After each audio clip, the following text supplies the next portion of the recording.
Jonathan Tucker. Man, it's good. It's honestly good to see you on a personal level. Yeah, Great to have you on my show. I think the last time I saw you, I was no older than probably about 10 years old. Yeah, well, we both have gotten a lot better looking. I think you more so. And a know. little more jacked. I think last time I saw you, you were looking like me. How dare you? You look phenomenal. So I hope I looked as good as you then. And you've interviewed my father, so. You're lovely. The professor himself. The expert himself. Correct. The Claude Monet expert. Yes. The one of the loveliest individuals that I've ever met personally. Now, I know that you like to open your show and you like to ask your guests, like, is there something that the world doesn't know about you? But let me ask you a question. Do you know Monet's first name? Claude. Obviously. I'm French. Incorrect. What is it? Oscar. So got you that. on one. No, we're definitely keeping that. I'm going to remind you over and over throughout the episode so you can't cut it. Why didn't your dad tell me that when I sat down with him? Well, you probably were asking something about him, right? But he would be is Oscar Claude Monet? Oscar Claude Monet. What else can we learn about Claude Monet real quick? He had a few wives. I think he had more than a few. He was very wealthy early on. People think he wasn't. That he was this like starving artist. That's not true. They're not haystacks; they're grain stacks.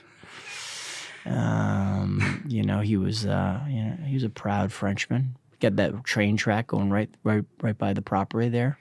Deeply influenced by World War I. Yeah. Did you ever get a chance to go out there? Oh yeah, of course. My life is intricately tied to Claude Monet. That man. Yeah. Were you at Gagosian when your dad curated that? I was, yeah. I was there. It was great. I wonder if I saw you there. And then for the big dinner afterwards at the former Four Seasons restaurant. I would remember that. Yeah, that was I don't think we got the invite to that one. It was pretty spectacular. It was very gratifying. Nothing. I know you know this about your father as an artist. There's very few things as gratifying as getting to see your parents, be recognized and be recognized for the work that they've been doing, which in many ways feels like up until certain points, it's kind of like behind closed doors until it gets some sort of validation, which is totally silly because that validation really isn't worth anything, but it does feel nice. And your dad is, he's a special individual. He's 6'5", with the heart of 6'5", 230, short choppy steps, little All-American, Williams College, class of 1972. And he's a real big teddy bear. The biggest. He's a sensitive guy. I mean, he's an art historian.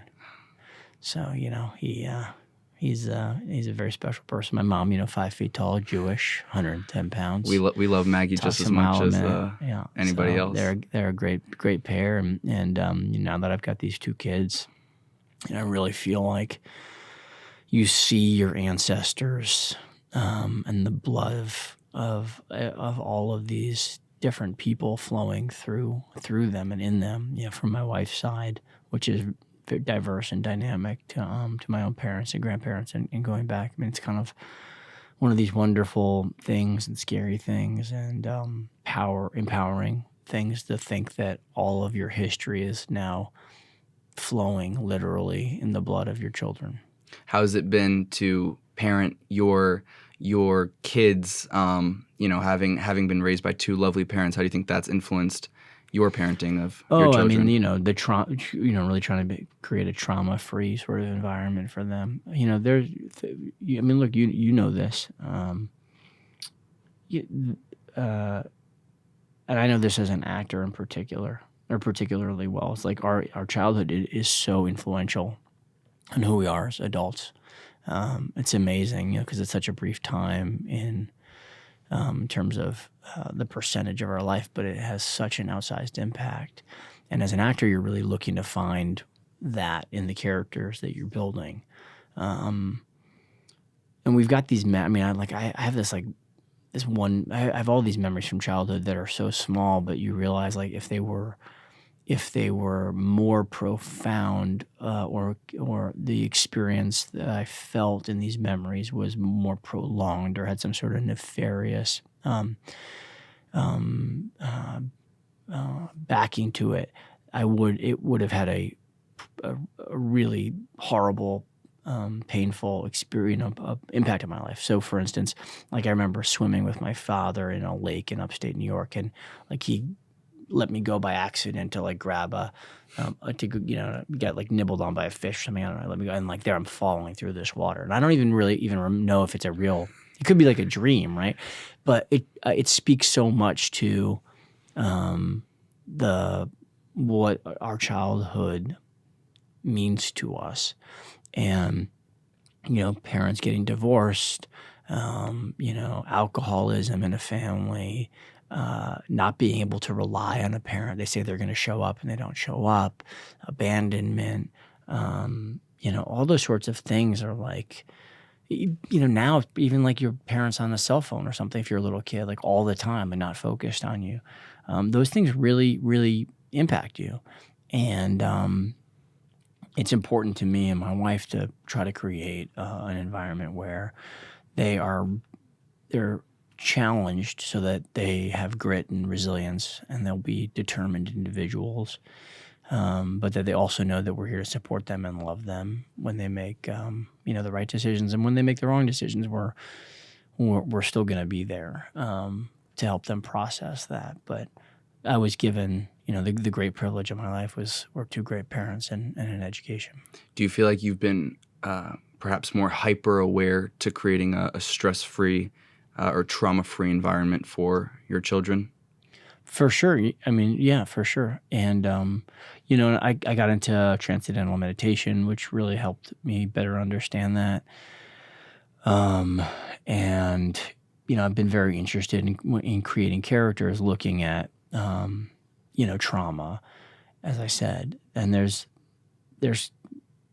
the idea that there is inherited trauma is not always is not in conflict in my mind, and I don't think factually the way I see the world is not in conflict with self-determination and the ability to break through those sorts of shackles.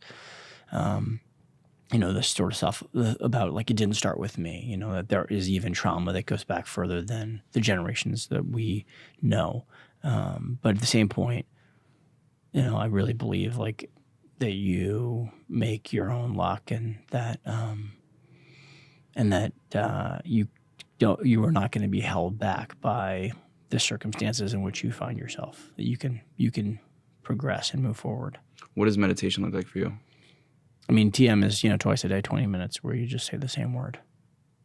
Banana, banana, banana, banana, banana, banana. For 20 minutes twice a day? Yeah. And where does that bring you mentally? The idea is the easy way to look at it is just, it's like, we're operating on the surface of an ocean, and you can take 20 minutes twice a day to use that mantra as a tool or a mechanism to slowly kind of go deeper into the ocean. And during that period, you'll come up again because a thought will come up, and you recognize that's okay. And you can use the mantra again to kind of go lower and lower, deeper into the ocean. And, you can kind of hang out as low as possible in that subconscious. Do you do it at the same times every day? I think most people who practice end up finding the times that are optimal. And you got to be flexible, and you can't kill yourself if you can't get it in. But and it's been challenging with kids. But I think it's a good reminder that, like a slingshot in many respects, if you take the time to do it, even though you feel like you've got so much going on, it ultimately will accelerate all the other tasks that you have that day or week or month. How else do you keep your mental state level? I try to be self-disciplined with diet and get some exercise. I'm very good at compartmentalizing, I guess. But, I think mental conditioning is kind of like one of the most important things that we can do, and we don't talk about it enough. We do in all these other performance on-demand activities, sports, or combat sports, which is one of the reasons why I do love MMA so much. But they all kind of are saying the same thing. And high-end business practices, the idea that you are mentally prepared and you have a set of tools to execute, particularly when it has to happen now, is it's the same thing shooting a basketball in the NBA as it is sinking a putt in the PGA, as it is being on target with special forces in combat, as it is, negotiating a contract. There's one thing that I really enjoyed. I listened. I don't know what show you said this on, but it was something about, and forgive me if I butcher the exact quote, something about expanding your strike zone consistently, I guess, throughout your life, perhaps on a personal level and also on a professional level. I'm curious to you what that looks like, perhaps on an everyday level, what expanding that strike zone could look like, and how you go about doing so. Yeah, so the idea that, when you're looking at a pitcher throwing a ball to a batter, the umpire is standing behind the catcher and he's looking, and there is essentially, you can't see it except if you're watching on TV, they'll throw something up where it's a box, right? And if the ball is in the box or touches the line, it's a strike, and if it goes outside, it's a ball. And I think like the best pitchers are unafraid of throwing balls.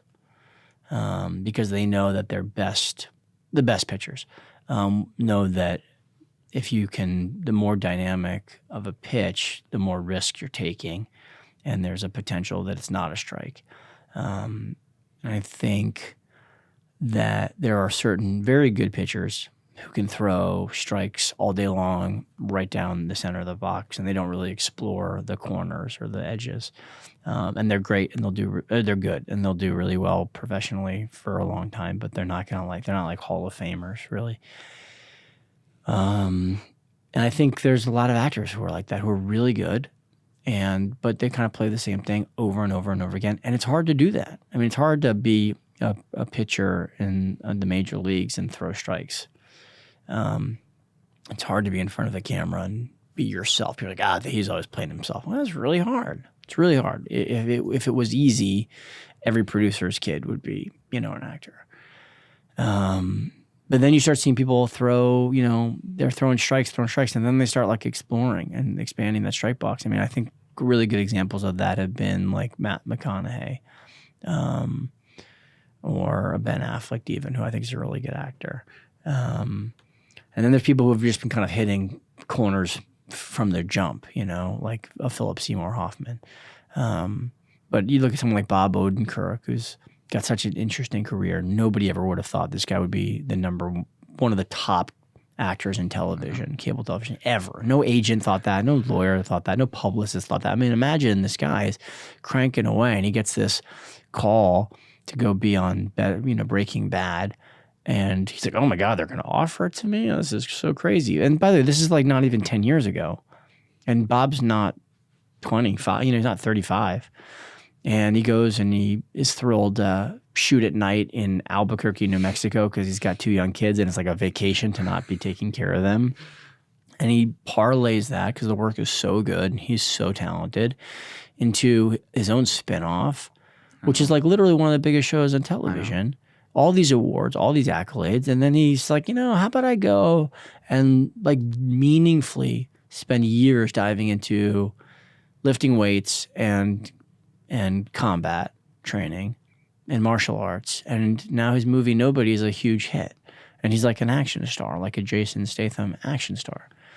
That's somebody who's expanding the box. And I think we see that in lots of different places and lots of different spaces. But it takes a lot of courage, because everybody's telling you, like, don't do that. If you're an action star, they don't want you to do a drama. They don't want you to do a comedy. Even yesterday, there was this article in the New York Times about all of this, all of these TV shows that are now streaming from the 90s. Like Dawson's Creek and Felicity, and they had only tied up the music rights for a certain amount of time. So now the shows that are streaming don't have the music that we all associate with those shows. So for instance, Dawson's Creek, it's a little before your time, but they had this song like, it's like, I don't want to wait for my time. I can't sing, right? But I can't sing, like literally. I've heard you say that. But that wasn't. That was terrible. It could have been worse. But it's a famous song, goes with the show, right? And now if you turn it on, you don't get that song. So, but I'm thinking about it. I'm like, guaranteed, like those are the best lawyers in the business. like most important people were putting together those deals, and they just didn't really see around the corner. And sometimes people do see around the corner. A lot of times they do, and then they're made to feel like their opinion or their point isn't valid. But we need to ask more frequently, like, why not? Mm-hmm. I mean, residuals for actors. Nobody got residuals before a certain point, and somebody's like, I want to be part of that. And I'm sure everyone's like, no, we don't do that. It's not how we do it. It's like, well, why not? And there is something really important about constantly asking those questions. Why can't I throw the ball over here? Why can't I do the scene sitting down? Why can't he have his hair colored like that? Because real life is so dynamic, and people tend to shrink from that when they're making choices as an actor or as a writer or director. And frankly, in lots of parts of our lives, we don't appreciate the dynamism that is right there in front of us. How do you? So you're 38 now. Yeah, You got a birthday coming up soon, I believe. Mm-hmm. I think I heard you say you want to die on set, which hopefully is in a very, very long time. But how do you gauge, expanding that strike zone and hitting those edges from today, where you're 38, to hopefully a long. Yeah, you keep healthy life living. ahead? You just have to keep living a very full life. With your eyes and your heart open. I mean, look, I hope I die in some, name for like world peace, like on some march, and someone, some soldier shoots me, and it makes, it helps bring peace to some country or to some group of people. I mean to say that I don't plan on retiring, which Yes. I want to die on set. But I think, one of the privileges of being an actor is that you get to live this. It invites you to live a very satisfying, fulfilling life, and it demands that if you're trying to expand that strike box. It demands that if you want to be able to create dynamic, authentic characters. And one of the things that I hope people learn from an actor's life is that they can have that same life too, regardless of what their profession is. Are you able to turn off the Jonathan Tucker actor when you get home and you're Jonathan Tucker husband and father? Well, not actor, but maybe character. Character. Yeah. Are you able to kind of turn it off if you've been spending a day at work? Yeah, I mean, look, these are you try, you do your best, and I'm certainly not going to come home from Westworld and use the N-word around the house, right? But if you're you're in a extraordinarily, if you're in a hopped up scene and it's a night shoot and you come home and it's 6 a.m, it's it's a little hard to get right to bed. And these characters become you, and they become a part of the fabric of your, the fibers of your body. But you also have to learn how to say goodbye to them as well. How has being a father changed or not changed you as an actor? I mean, having children changes everything in your life.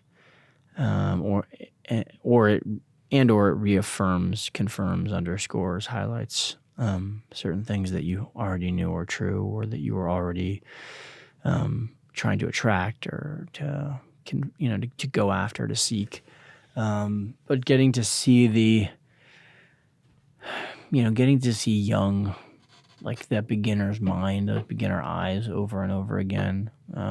The way they can toggle through emotions, it's there's very little, just like animals, there's very little, there's no embarrassment or impediment between what they're feeling, what they want, and what they want to do, what they're going to do. So they want food, they want it now, and we fill, and as adults, or as like more conscious beings, we put all this dissonance between that creative source and instinct and then the decisions or choices that we make, and that's not a good thing. Just on a personal level, do you remember the point when you knew you were going to be a father, that your life was going to just change forever? No, because I think we really wanted children for a while, so I definitely wrapped my head around that. And even when you have them there in the hospital, you've done so much work to like prepare for that moment, or you should have, because preparation is kind of the key to everything in life. And you say that, and then you realize like it's even the same thing with, we have bottles in the morning, and the bottle should be clean and dry and like on the kitchen counter that night, so that when you wake up in the morning, you're not fumbling around for it, and the milk is pre-poured, and the more preparation you do, the easier your life is. It really is. And but I think for men, it's like they don't get as attached to the kids until a little bit later. Is that what you At felt? least for me, yeah. Really? Yeah, and other people I've talked to. I think like this idea that I think women have been living with this child obviously for 9+ months at that point. I feel like men are, yeah. And by the way, I loved it. It was amazing, but it wasn't like, the ground went under. It was like, I am in another world. Like, this is great. I've got these 2 beautiful, healthy children. I'm in love. I love them. But this idea that it's a love you've never felt before. Now it is. Right.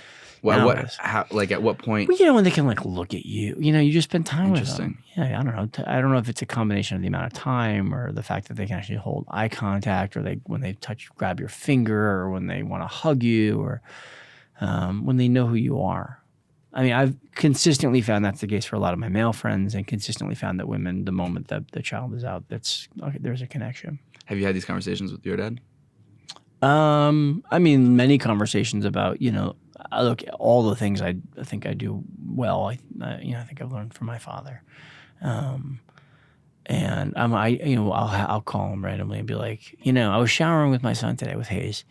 I was like, in his head, it's like right there at my butt, and we're just showering together. We're just having two little, like a bear and a bear cup, just showering away. And I was like, I remember showering with you, Papa. Remember my head was right there on the, right there, the top of your ass. And we have a good laugh about it. I remember being on my father's shoulders, and now I got my kid on my shoulders. I mean, that circle is real, and it's beautiful, and makes it all the more apparent how brief our time is on Earth. Do you see your dad's parenting in your parenting? Yeah, very much so. How so?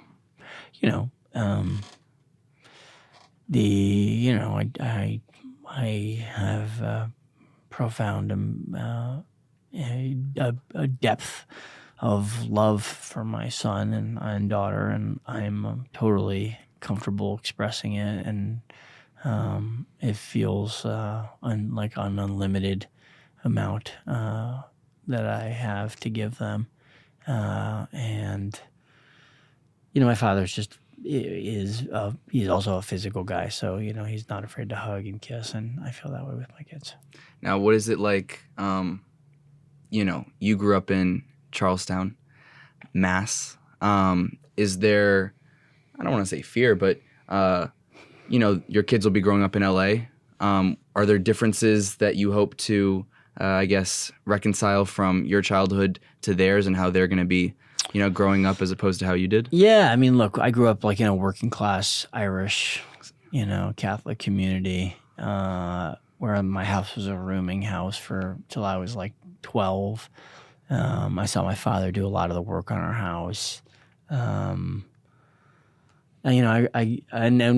don't live in a working class community anymore. I think LA is it really is in many ways a working class town. I mean, it's a weird thing to say, but we have an economically diverse group of friends and people that we interact with. But that disappoints me in some respects. Not disappoints me. I hope that the values that I learned from growing up in a blue-collar community will be a part of their life. And I do my very best to try to make sure they recognize, both the privileges that they are afforded, and also, how to see the world through the eyes of people who actually work, Have you, LA gets the rep of being a little artificial or fake, especially in the Hollywood business. Yeah, but it's not. I mean, no. I mean, I don't think that. You don't feel that way? No. I think the world is artificial and fake in lots of places. But I mean, LA is one of the most dynamic, culturally interesting cities in the world, because of the mixture of economies and economics and colors and languages and food. I mean, it is. This is a very, very interesting city, but you do have to go out and see it. I mean, you got to dive out there. You got to dive in it. It's not going to be as in your face as it's going to be in a place like New York. How do you think growing up in Charlestown kind of molded you into the person you are and the actor you are? Well, I went to school out in the suburbs, so I kind of got to scale both worlds.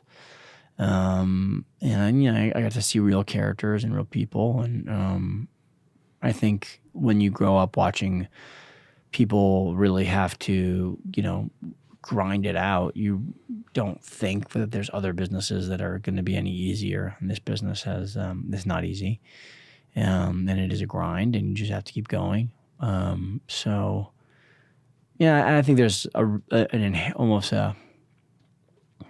it's hard not to be resilient when you're from a community like that. You're beaten up so much that you're still getting up, still going forward. So I feel like that's kind of critical in the entertainment business because there's nobody there to support you. Now I know you were about 10 years old when you first took part in some kind of, I think it was 10 or 12, I believe, when you took part in your first kind of. Yep, I did a national commercial for fruit roll-ups shooting out of Boston. Wow. And was it at that moment that you knew this was the life you wanted to live, or earlier? Oh yeah, I know that right off the jump. I walked down like this is the process that excites me. The crew, the camera, the whole thing, and I'm more excited about it now than I've ever been. Really? Why is that? You just you recognize how lucky you are to be doing it, and you recognize that whether it's a $500,000 production or a $150 million film, that like you're dealing with all the same problems and same frustrations. So if that's the case, then that's just what's part of the business and part of the process. So don't let it phase you, and be excited about all the opportunities that you have to be in what it takes to tell a story with a camera. How important, or how do you measure success personally? How do I measure success personally? I got I'm healthy and my family's healthy. My happiness derives from within, and has no external connections. On the superficial side, in some respects, like I don't have to worry about paying for the roof over my head, or even food in the fridge, or water coming through pipes. A hot shower. I can fill up my gas tank every time I go to the gas station. Those are, that's nice, but you can be in a jail cell in another country and starving and still be happy. Where do you find happiness other than acting, spending time with your kids, working out? Are there any other like niche hobbies that you have that? Well, I'm obsessed with Muay Thai. I ruptured my Achilles tendon, so that's taken me out of the game 6 months ago. So I'm on the mend for that. How's the recovery? It's very challenging, yeah. But I could be adjusting to one leg. Imagine all these kids coming home from Afghanistan or Iraq, yeah. And I'm not going to complain again. It's like, what are you going to complain about? And if you come back with one leg, you should be thinking, God, I'm lucky to have one. You have none of those. I'm lucky I got arms. I'm lucky I have fingers. And if you're not thinking that way, you. I don't want to say you're an asshole, but you're an asshole. Man, you got to go out and see the world. The idea that somehow, like, even in the current political climate, like, it is a privilege to be an American, mm-hmm. let alone the color of your skin. I mean, it is like, my goodness, you start traveling around the world, it's like, the world is so unfair. It is so,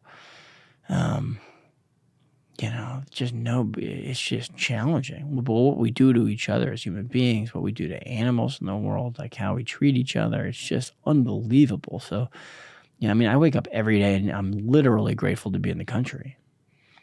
Like, truly. I even think about, we don't even talk about free speech in this country, but It is like we just take all these things in America for granted. Mm-hmm.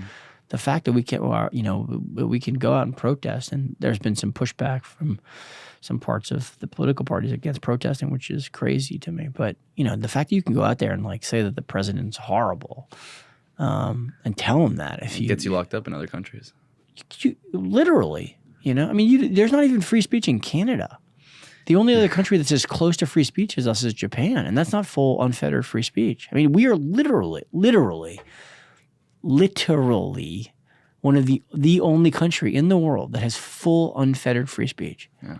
Unbelievable. It's unbelievable. It's like the coolest thing in the whole world. I want to take you back to what you're talking about with Muay Thai. Before Kingdom, had you done any MMA? Oh, no, I thought MMA was like, white trash, cockfighting for humans, blood sport. I thought it was a terrible, terrible thing for the world. What point did you realize it wasn't? When I started doing the show. And so take me a little bit through that process. Obviously, you've talked about on other shows the body transformation that you went through, which was a huge, I guess, to say the least. But at what point did you realize that this is way more than white trash? The first day I started meeting people in the community. I went out to like my first MMA gym and started training with Joe Daddy Stevenson and Juan Archuleta and that whole team, and meeting Greg Jackson. Greg Jackson by that point had just been on 60 Minutes. It was a flip of a switch. It wasn't like a process. I was like, I was totally wrong here. And which facet of MMA did you begin with? We really just did a whole. That's what's so dynamic about the sport is that so many people up until this point have been coming to it from a discipline. They trained in jiu-jitsu, or they trained in Muay Thai, or they're boxers, and they started picking up all these other skill sets. But now young kids are training in MMA. So it's all around. They are training all around, and that's what makes the sport so exciting to watch, to be a fan of, to be a part of, because it's changing exponentially, and the quality of the fighters are getting better and better and better. Is there a discipline that you enjoy the most? Yeah, Muay Thai. I'm all about that Muay Thai life. And how many times a week are you doing that Muay Thai? I have not kicked a bag for 6 months, so it's been before then. Very, very troubling. One of the things about the injury that's somewhat revelatory is that they ask you some real questions where it's not like aspirational. So they'll say like, what are the things that you want to do moving forward? Because it's gonna, the either getting surgery or not getting surgery is a question. So there's certain sports that it doesn't really matter, and certain sports that it does, and some of the rehab but they ask real questions. And yeah, if you are telling people that you like Muay Thai, but you don't really love it, or you're not really doing it, that's the time where you're when you can't walk and one of your tendons is fully ruptured, and you're looking at a year rehab, and you're talking to multiple surgeons all over the world. You got to be really upfront. And I was like, man, the one thing I can't envision in my life is not kicking a heavy bag, not kicking Muay Thai pads. I want to, as one of the most important physical parts of my life. I love it. So I'm not great at it, but I love it. And so, if I can, now I feel like my schedule is changing so constantly with the kids. There's so little time. I'm squeezing this in just because it's like a nap time, and we don't have a weekend nanny. We've got somebody wonderful who helps us during the week, but you try to. And then they get like an attachment issue, so now I can't leave. It's like all this. So I don't know. I'm hoping to get in a few days a week if I possibly can figure it out. How did you rupture your Achilles? Oh, just running. Been running the whole day and just doing the exact same thing over, and just collapsed. It was wild. I thought like something fell from the ceiling and hit the back of my leg. So it's a petrifying injury because I wasn't doing anything out of the ordinary. Wow. Just dropped. I'm like, now I'm concerned that God, could I like be on a camping trip and like my Achilles goes out? You can't walk. I'm talking 6 months of like before you can even lift off onto a heel. It's crazy. This was right during COVID too. This is the first day of shooting of a TV show, so I shut down production for a month. It was terrible. Wow. And we're lucky we only shut down for a month. It could have been 2 months, 2.5 months. Now, are there any fighters that you've trained with you've trained with a bunch, that have maybe taught you the most about MMA, or that you've picked their brain at the most? I mean, the thing about almost all these fighters is they're all saying the same thing, which is at a certain point, it's just a big mental game. Really? And what are some of the conversations that you've had with them, particularly about the mental aspect? When you've done the work, it's about just showing up for that fight week. You've been in the camp and you've learned everything you're going to learn. You're going to pick up anything new. So now it's time to breathe and relax and have some fun and be open to the environment, be open to the world, see everything, smell everything, feel everything, release, be loose. Let it all come and find itself organically. Did you ever? That's why you see Conor McGregor out there doing the Billy strut. Yeah, I mean that's just him being loose, and it's very intimidating to see somebody in a very stressful situation be totally relaxed. If you're not relaxed, I mean that's what's got to freak out the Taliban and ISIS is when they see our special forces showing up and they're loose, they're loose. Their hands aren't even on the trigger before they breach a door. I mean, they're that loose. Right. Because there's all these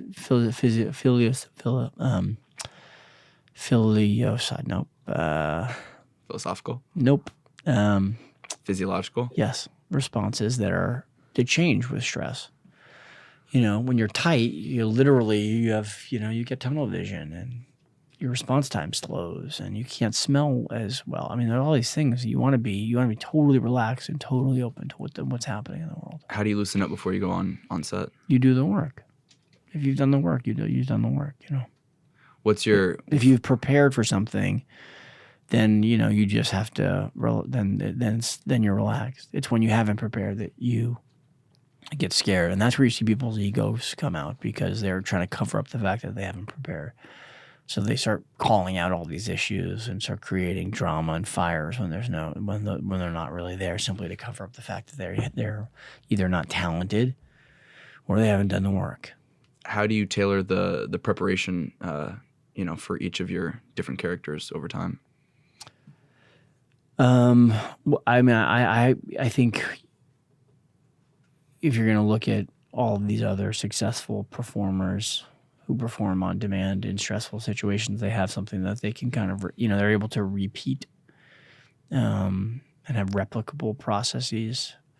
So I think you have to have that no matter what you're doing, because if you don't have that, then you're just kind of out there in the wind hoping inspiration comes to you. And you can win here and there, but you're not going to be you're not going to be a Jordan or a Kobe or a Tiger.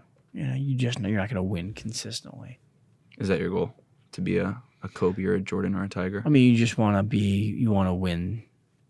You want to create an authentic, dynamic character that's constantly, fully involved in every moment, showing up in every scene, from project to project. And, you're going to lose a championship for sure, but in the aggregate, you create the sort of, that's what happens when you create like a championship habit on and off the field. You just get to win a lot. How do you view the future? Do you set goals for yourself? Do you, how much does that consume you mentally? Very little, because I think, you just want to be the best actor you can. You have to be the best person that you can. And I certainly have things that I'm working on as a producer, and that's exciting. But I also think that, you seek out stories and stories seek out you, and things you might be really excited about. If you give them a little time and kind of kick them around a bit, they become less exciting, and other ones become more exciting, and they find their way to the kind of the top of your pile. And you push them through, but ultimately, it's it's the luck, opportunity, and preparation. They find themselves, and you can't look back and be regretful, and you can't be so ambitious that you lose sight of what's really important. Are there people in your life that keep you in check? I keep me in check. Well, I mean, there's, you gotta, if you don't have the self-discipline, or the self-awareness, where you need somebody to keep you in check, I think you're already in trouble. But I have an amazing wife and amazing friends, and amazing family. So, Do you ever think about the Jonathan Tucker legacy? yes, I do, and I just want my kids to be proud of their father for the kind of man that he is and was. Well, I'm sure that they will be, and by the way, it's really simple to do that. You live a life that's filled with honor, fairness, kindness, and truth, and courage, and that's all you got to do. And if everything goes through that kind of crucible, then and you make the right choice, and you don't take those shortcuts, then that you'll be able to fulfill that legacy. Beautiful. Couldn't have said it better myself. Truly a pleasure to have you on my show. Dude, episode 68. Because you don't want to be 69. Episode 68. Make it 68. Yeah, we'll have the Barstool Girls on for 69. Maybe for you. Or maybe I'll be at home with my wife. or I'll bring Paul Tucker on for 69. I feel like he'd get a kick out of that. Yeah, no comment on this one, but you should bring my father back. I think he'd be a good repeat offender on here. Is that the term we want to use? Oh yeah, the professor. Well, no longer. Well, he's still, I guess, a professor. Now retired. You get him at a different point in his career, maybe. A lovely man. I can't wait to see him and your mom. Are you going to see them? I don't know. Well, I'm probably not going to see him on this trip. But I actually watched the last Patriots Super Bowl win with them at their Super Bowl party in, was it 2019? Yeah, I mean, I feel like the last Patriots win was really just this year with Tom and Gronkowski in Tampa, in Tampa Bay. Are you cheating on your Red Sox? I'm not, because they're different leagues. And yeah. And when the World Series happened, I was rooting for the Sox, but I took no pleasure in the win, really. I remember one of the last big stories that I had heard through my dad via your dad was how you, for legal purposes, got onto the field. I don't want to say snuck onto the field during their, I believe it was 2007 win. In Colorado. It was in Colorado? Yeah. You care to share how that happened?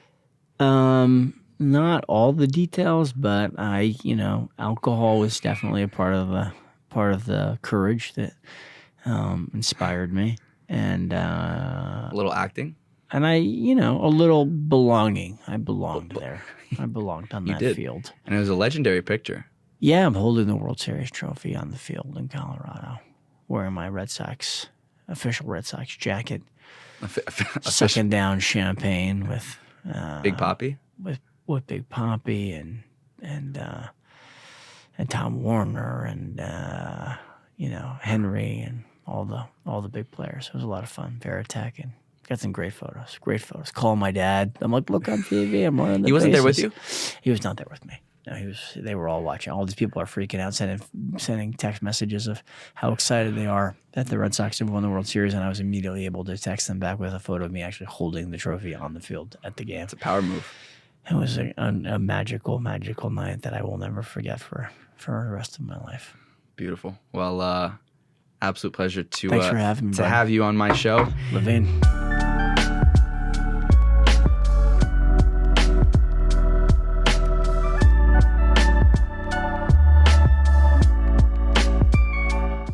Thank you so much for watching this video. If you haven't done so already, please make sure you like the video, subscribe to the channel, follow me on Instagram at felix.levine, and if you have something to say, please leave a comment.